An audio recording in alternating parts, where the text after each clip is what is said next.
private venture to go after AI and that these things are being designed for consumers behind closed doors. That is the case with every consumer product that I have ever known. What we want at the end of the day is a wide range of different AI tools available on the market for consumers to use and benefit from. We have no way of knowing how this is going to change our daily lives in the years ahead.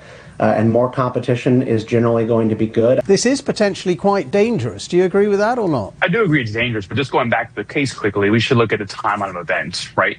OpenAI was already being discussed into turning into for-profit back in 2017. It became a for-profit company in 2019.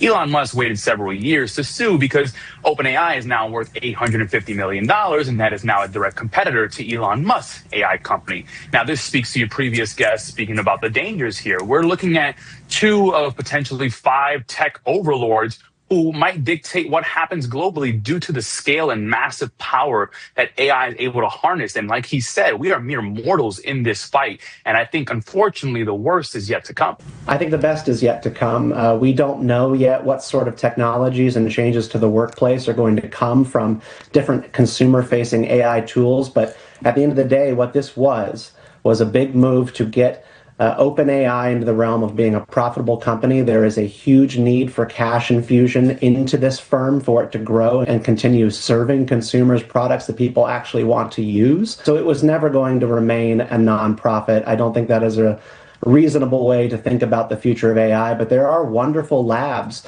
all around the world developing AI policy, developing philosophical open source models for AI, including at Oxford. The Cosmos Institute does wonderful work on this. And there's going to be all sorts of different options for people to pick which AI tools they ultimately want to use on their mobile devices, their phones, and for their daily use. Kenny, I suppose one of the wider fears is that AI is not just any other product. And it's fine, of course, to have an IPO and get funding for any company that wants to make any product. But this isn't just any product.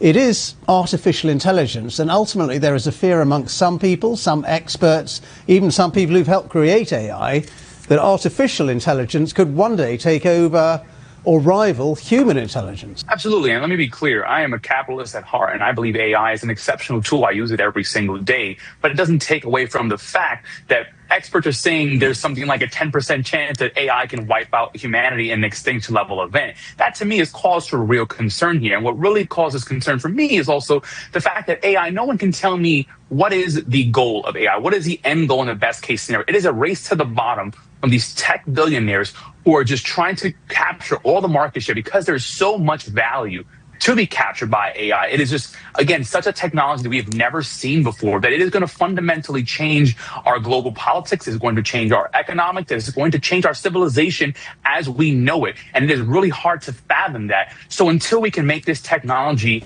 pro-human, because to me, a lot of technology recently has not been as pro-human. We should have technology to help improve our lives, but when it dictates our lives, when you look at, revelations like the Doom Scroll, or excuse me, the Infinite Scroll, which I call a Doom Scroll, right? These are technologies that are capturing the human attention and is not using it for a human benefit.